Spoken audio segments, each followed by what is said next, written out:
Hey, good morning, everyone. Um, just by way of a quick bit of my background, I do web stuff at the library. I'm part of a web committee, but for all practical intents and purposes, I'm the webmaster, I suppose I can call myself. This is all like mostly self-taught for me out of fear that someone was going to sue my college for having inaccessible content, and the college would respond by telling us that we can't manage our own website anymore. So to defend that, I've just been learning how to make online content accessible over the past several years. Um, let's see, let me bring up.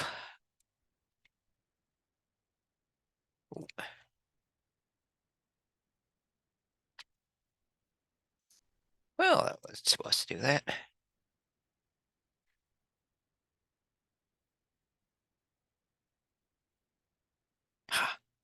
Preparation, yes.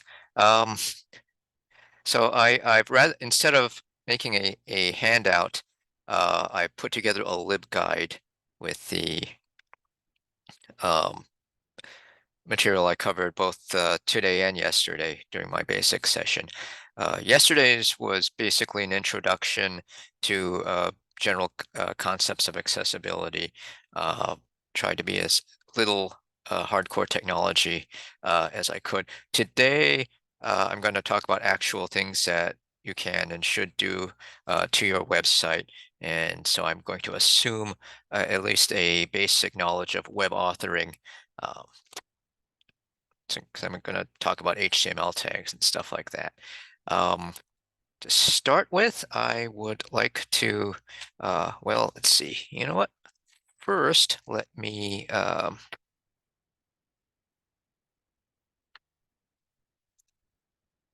whoa, what's happening here?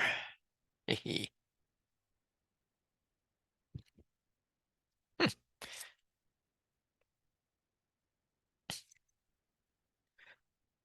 I was going to play about a 5-minute video that actually recorded a couple of years ago, what the last time I did this, but it kind of hits all the key points that I covered yesterday. But before I do that, let me instead bring up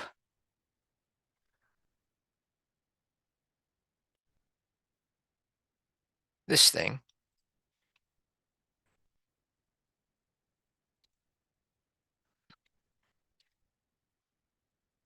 Why is that happening?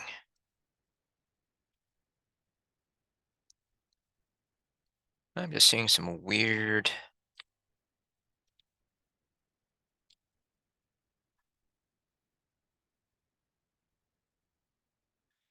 Well, anyway, so this is um, the libguide. Um, so a lot of the things I'm going to talk about today, I go into a much greater detail here. You can just go to Leeward CC's website, go into our guides, search on accessibility, this will pop up. But let me let me play that 5-minute video to start with.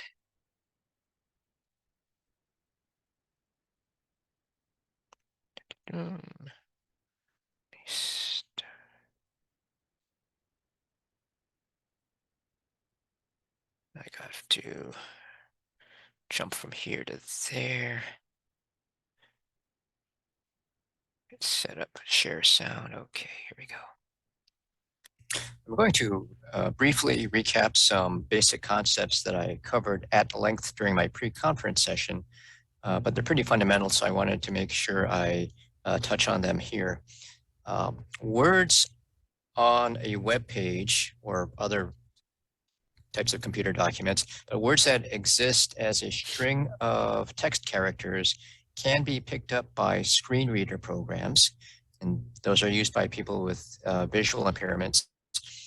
And screen readers can audibly read out those words.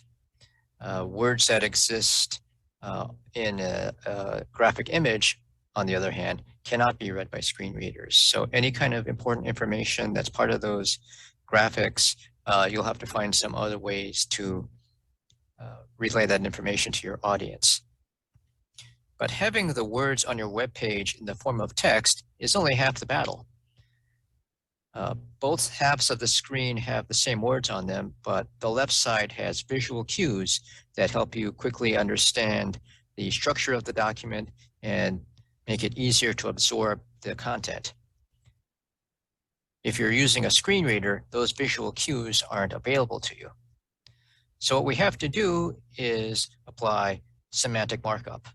And semantic markup is embedding codes within your document that indicate the function of the different parts of your document, and that allows the screen reader to better describe the document as it reads it out. So to do that, we use HTML tags, of course, and to show how that works, I made this demonstration page, and so here's the HTML. And so the main heading, I've marked it as an H1 heading here with an H1 tags. So your main heading on any web page is going to be tagged H1. If you have subheadings dividing up the page, those you will mark as H2. And so the heading tagging is hierarchical. So all of your subheadings under your main heading are going to be H2. And if you were to further subdivide one of those subsections with further subheadings, then you would mark them as H3 headings. And you would use the CSS to modify the appearance of your headings. You should never just select the headings based on the default appearance of how it looks in your editor or your browser. Now, as for your graphic images, you have to make sure that each of your image tags has an alt attribute like this. This is where you would put your alternative text if it were appropriate for that image. Not every image needs alternative text. If you have a purely decorative image, or if your image was superfluous because the information in it was already represented in the text of your page, then you could leave the alt attribute empty like this, no space between the two double quotes, and the screen reader will regard that as a decorative image, and it won't even acknowledge that it's there. It'll just completely ignore it. Point out the alternative text article over at WebAIM.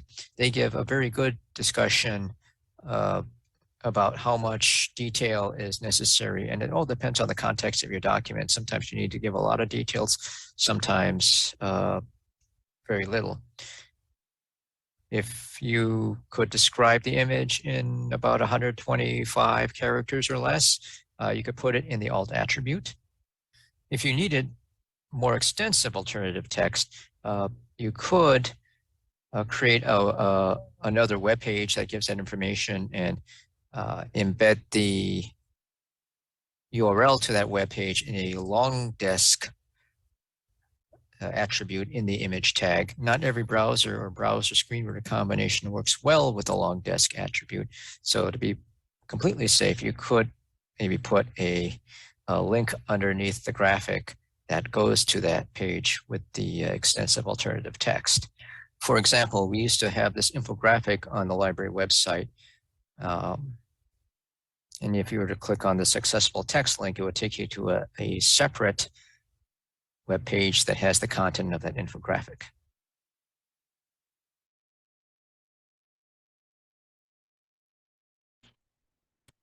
Okay, so that's the highlights, and now I'm going to go slightly off script and bring up my libguide again for a little bit, just so I can. All right. And what I wanted to do is I do not know why there's a big black rectangle, but go into edit mode for a second. And let's see. This one I can.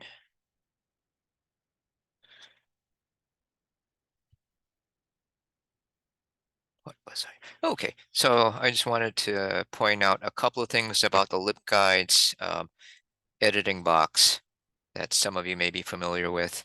Um, this is the menu that you would use uh, to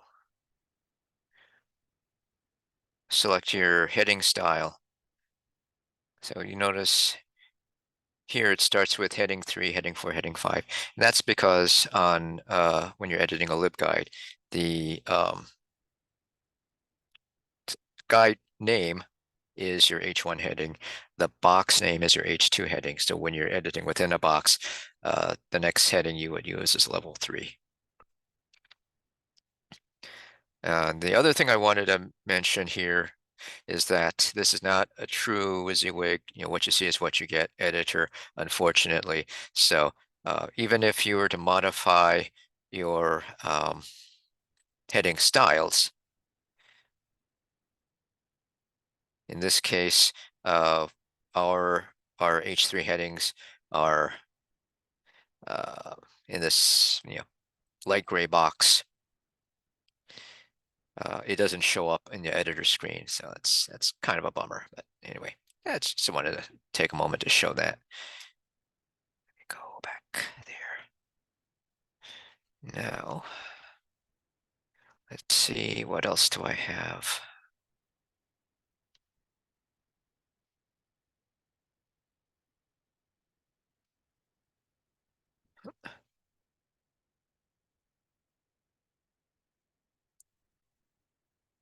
Well,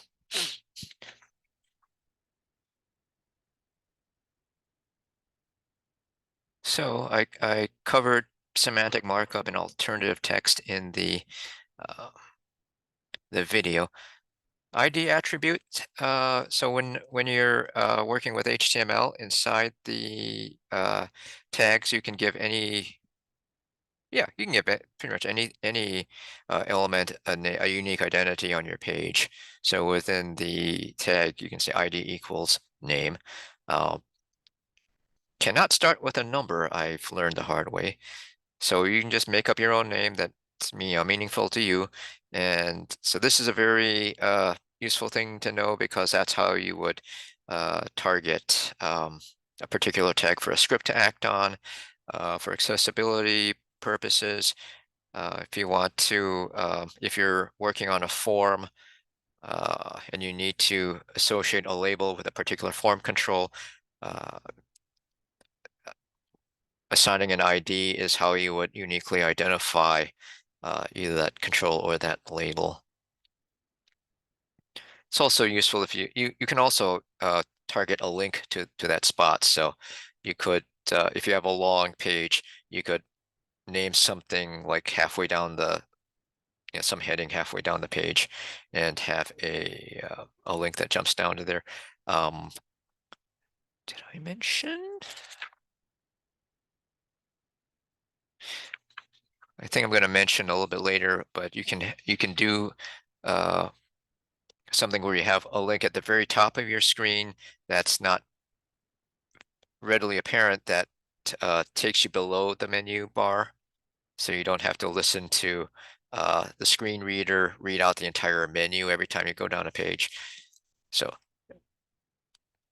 assigning an ID to something below your menu bar is how you would direct where that goes. Next.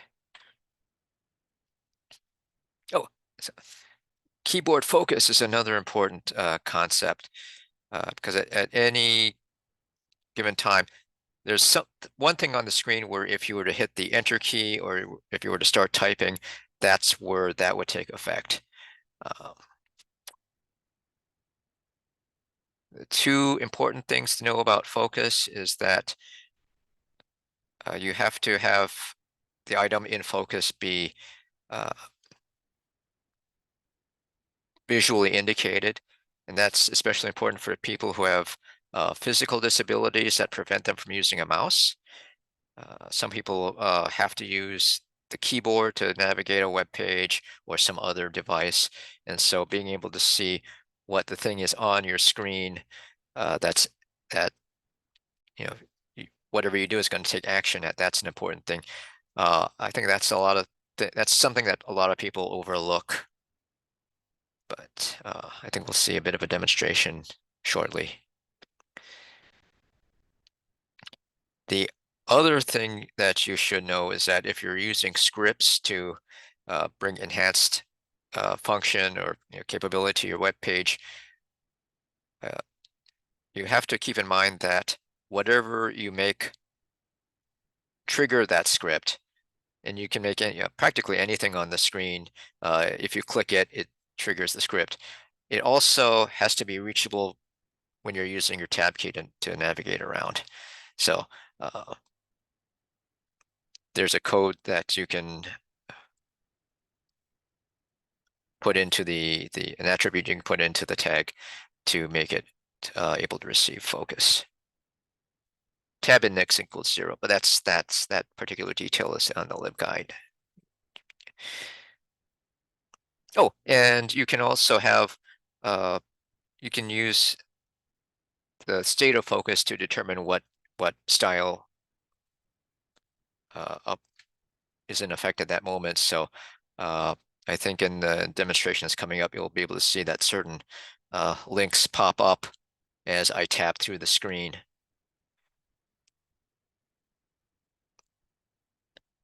And again, more details on the libguide. Oh, okay. This is an example of one of the applications. Uh,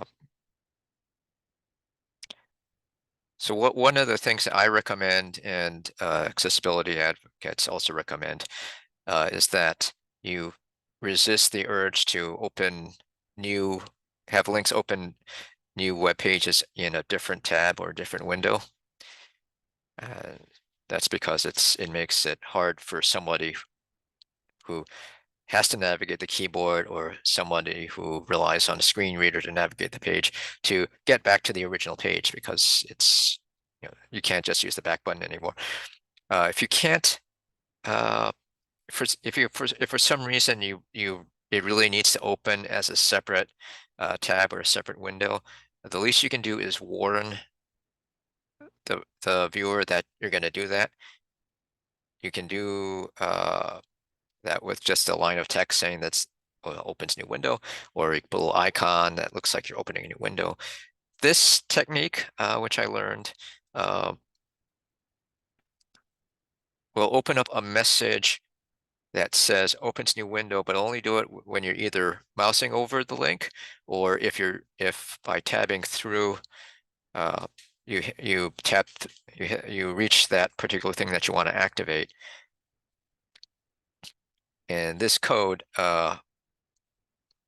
is driven by whether or not that that link has focus or not. So that's pretty cool. It's cool because it doesn't affect the look of your web page until you actually need it, and it's always available to a screen reader.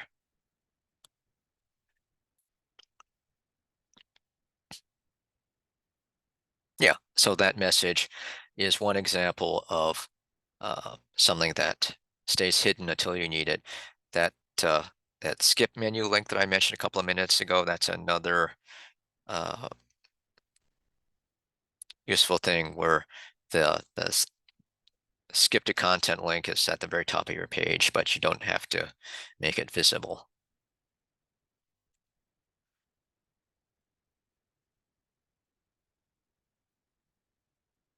No, okay. And that's I pretty much talked about that. Oh, and if you want, you can also use this technique to make uh, a link to an alternative version. Sometimes when you're trying to make something accessible, the easiest and most efficient way to do it is to actually have a separate presentation that's doesn't have all of your crazy little scripts and graphics and things like that. So, oh, okay. And now I'm going to uh, play part of a video that uh,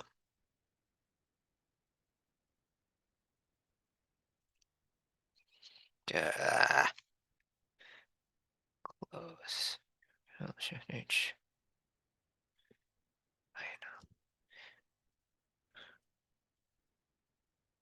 Stop share here.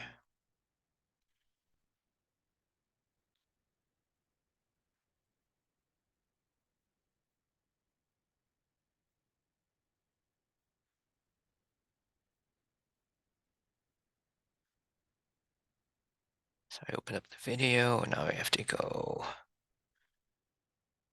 share that. Share this. Wait, did I?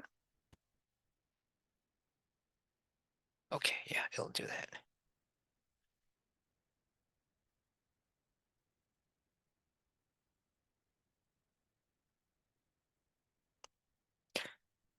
Ooh, okay, that did not.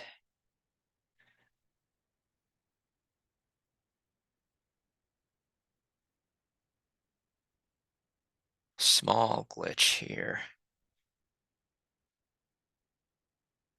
Okay, this should do it now. And I'm going to jump ahead to about a minute and a half in. That says tab index equals 0. And to alert the screen reader that something is. Oh, okay. What I was supposed to say before I jumped over to this point is that when you're working with scripts, there's two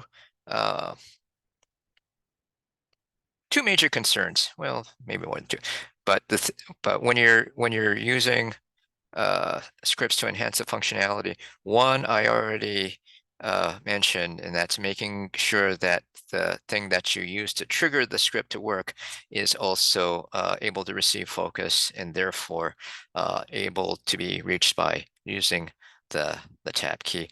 But the other concern is that if you're running a script that changes something on the screen after it's been like drawn for the first time, you also have to mark that area with an attribute that tells the screen reader that the the content in that area might change. And so this demo is going to use something that was part of our previous Leeward Library homepage. We changed it about a year ago, maybe a little less than a year ago, to a completely different, not completely, but to a new design. And this particular thing doesn't exist on the current live site. So that's why I'm playing this recording. And plus it plays a lot better if you edit out all the awkward pauses. So here we go. This is going to change. For example, on my library's homepage, we have this box in which you can click on these buttons and it'll change the content of this area here.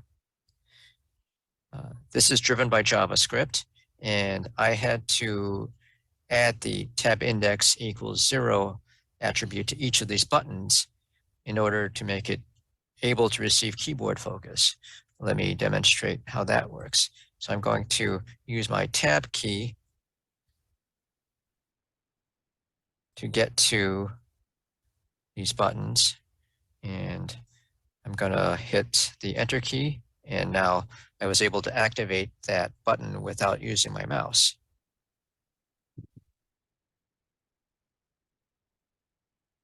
Also, I added an ARIA Live equals polite attribute to this area so that the screen reader will know that this area could change. Let me demonstrate this with the NVDA screen reader. List with 5 items. Search tools. Visit services. Visited link. Information literacy. About visited link. Contact us. Visited link. Skip search box to links section. Accessible search box. Books and more button. Research databases button. Library website button. Search the library website. Search the library website. Search find information about the library and library services. Includes our LibGuide pages. Research databases button. Books and more button. Search for books, media, and articles. Search for books, media, and articles in search the library's collections and databases for books, e-books, videos, articles, and more. More search options. Primo search.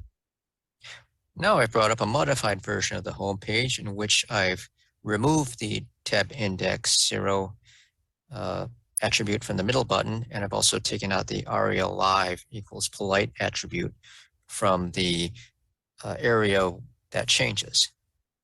Skip search box to links section link. Accessible search box link. Books and more button. Library website button. Now notice this time it skipped over the middle button, so I couldn't reach it using the keyboard. And also when I activated that third button, it did not read out the new contents of the box.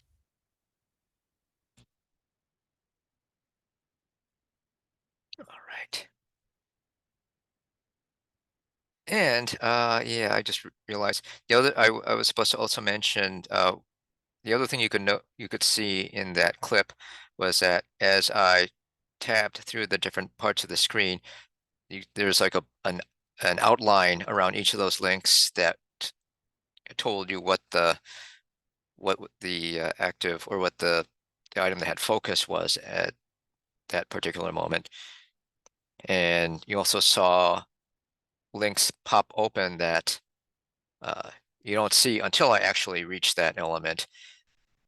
So you can get to it by tabbing through it. It's always there for the screen reader, but if you didn't want to if you didn't want to have it appear, visually on the screen, it was hidden until you actually deliberately open it up. I could have hovered over that spot where it was hidden with my mouse, but it was so tiny, it's hard to hit the right spot. Anyway.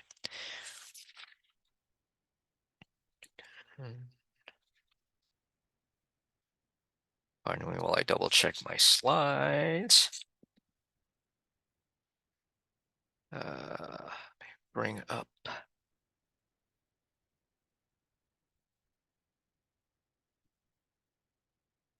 I got the right one.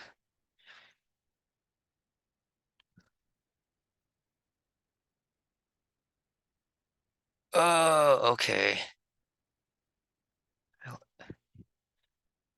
I will unclick the optimize for video the next time I run, because I got one more clip I got to run. Okay, thank you.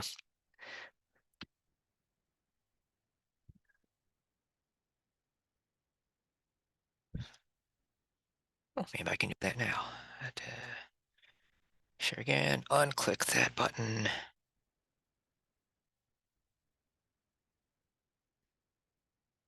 Oh, better. Okay. So I did that.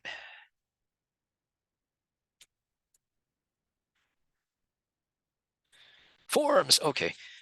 So forms can be a real pain in the butt because sometimes you don't have full access to the coding. Widgets too, it drives me nuts. But so the thing about forms is that you gotta associate the label for a form control with the form control itself. It's because it's often the case that the label, well, we've all seen things on a web page where there's like a checkbox, and then following the checkbox, there's a label that tells you what that checkbox is for. And it makes perfect sense if you're looking at it on the screen, but if you're listening to it being read out, that means the form control is announced first, and then it tells you what that form control is for. So that's confusing and not helpful. So the way you deal with that is you have to make sure that each form control is associated with that label, and the way you do that is using our old friend, the ID attribute. So you can give each form control a unique name. Or you can do it the other way. You can give the label a unique name, and there's codes uh, that I've listed in the libguide, and some of them are here that you can to the label to associate with the form control, or vice versa. You can put in the form control itself, like the blank or the radio box that tells the browser what which is the label that matches that. Either way, whatever works for that situation. Did that make sense? Well, uh, let me rephrase that. So whether you need to specify what label goes with that form, or what form goes with that label, form control, rather, you have options. And this I already covered before. So um,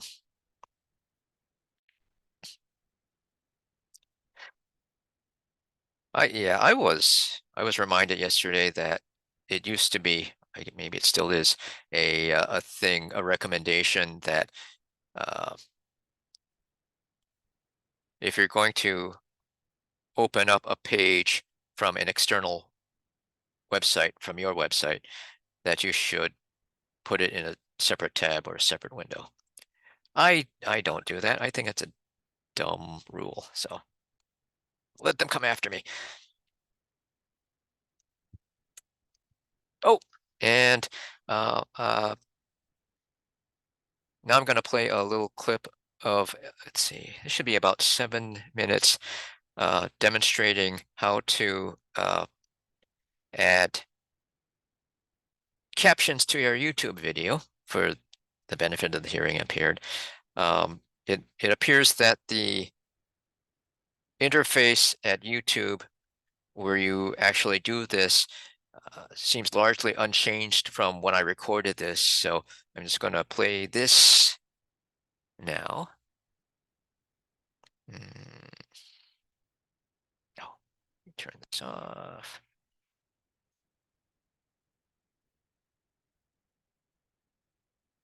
And there's actually a fairly exciting new development, but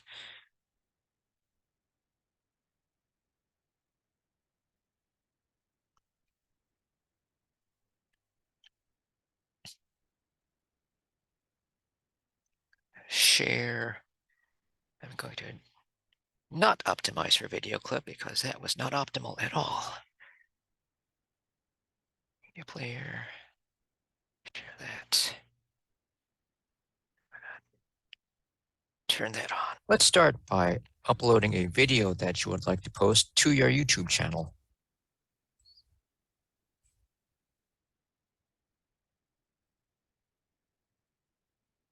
This is going to take a while.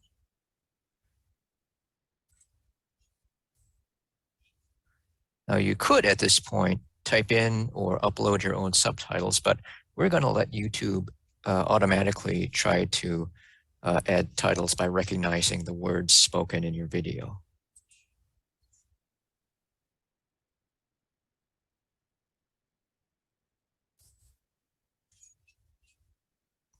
And that's going to take a while, so let's take a break here. And we're back. Now let's go check in on the video and see how it's doing. So I'm going to click on subtitles here on the left side of the screen. And it looks like the automatic transcript, the captioning has been completed. It used to say here, so let's go to that. I'm going to adjust the screen a little bit to make it a little bit easier to read, I think. And so let's go take a look and see how it did. On the EVA side of the third floor of the library is our instruction area. It is currently unavailable and all instruction is being done online. Every other computer has been blocked off to provide separation between the seats. Okay, not bad at all. It's amazing how much better the automatic captioning has been getting over the years.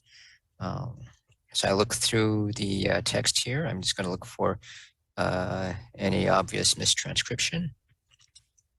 Here's one where I said on the Eva side, it took that as others. I'm going to fix that. It did correctly pick up Malka, which is pretty impressive. I'm going to capitalize and punctuate this to make it easier to read. That is the recommended practice.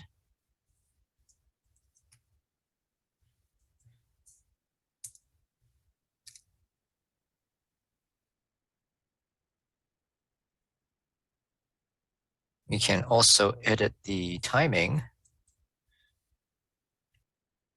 And so you can adjust how long the caption stays on the screen. You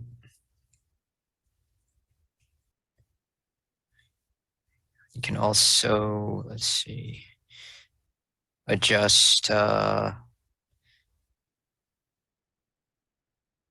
which block each word appears in. So in this case, I just want to complete that sentence. I'm going to move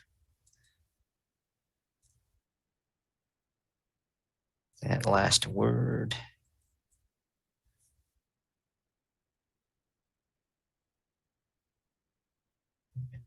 Well, we'll just see if that works out at the timing.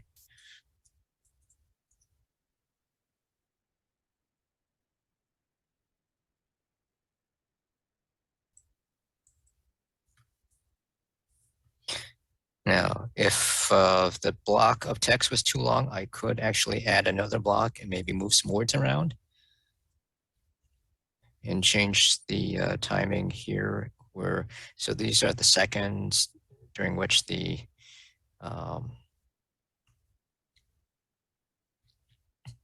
captions, each block of captions is shown on the screen. Oops, correction. That's the second and the frame within that second. The video was shot at 30 frames a second, so those numbers go from 00 up to 29. Let's say there was a significant sound effect. We have a little bit of space during that pause, so I can add another block in there.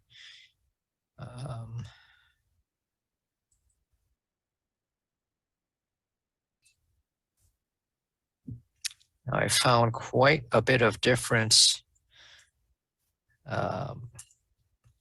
between recommendations for how to format captions. Everyone pretty much agrees that significant sound effects should be shown in square brackets.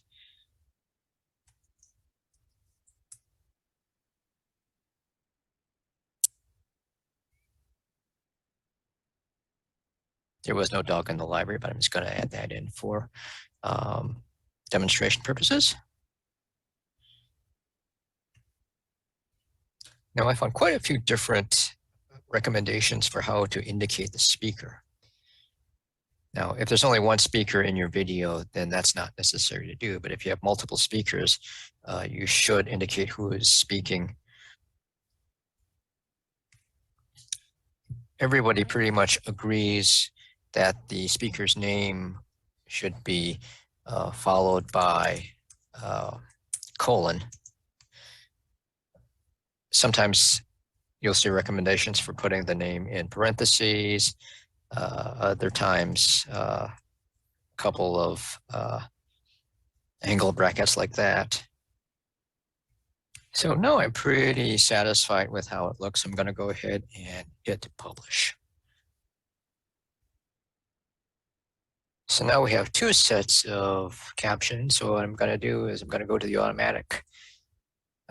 automatically generated captions and unpublish that so that it doesn't appear as an option when you actually view the video. So now let's take a look to see how it turned out. On the EVA side of the third floor of the library is our instruction area. It is currently unavailable and all instruction is being done online. Every other computer has been blocked off to provide separation between the seats. And as I swing around to the Malka side, you can see that all of our study tables and seating is either single person only or two seats with the plexiglass barrier between them.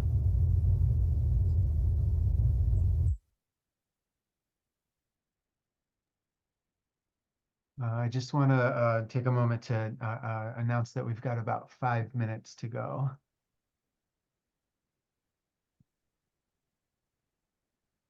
Whoops. Unmuted myself. Okay, so in that case, I'll open it up for questions. Oh, you know what? That exciting development that I mentioned, I almost forgot.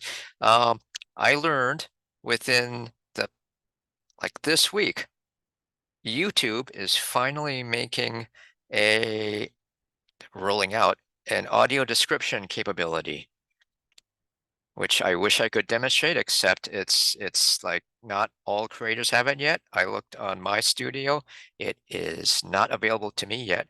But what this does is that allows you to add an audio track that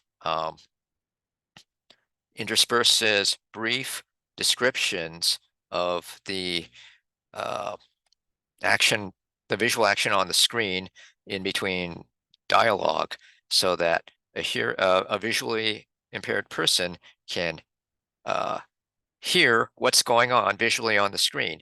So that's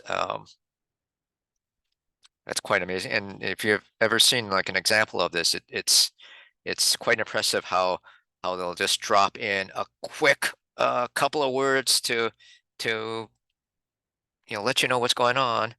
Um, and so I don't know how it's going to work. It's it didn't appear in my studio yet to play with, so uh, but that's it. That's something exciting to see. I think they only released it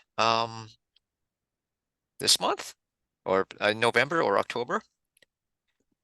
And so that will be very interesting. Brian, I, I was the one that asked that question. Maybe I can ask for just a little bit of elaboration, which I understand you probably don't know, but here's why I asked it. We recently created it really started as a PDF.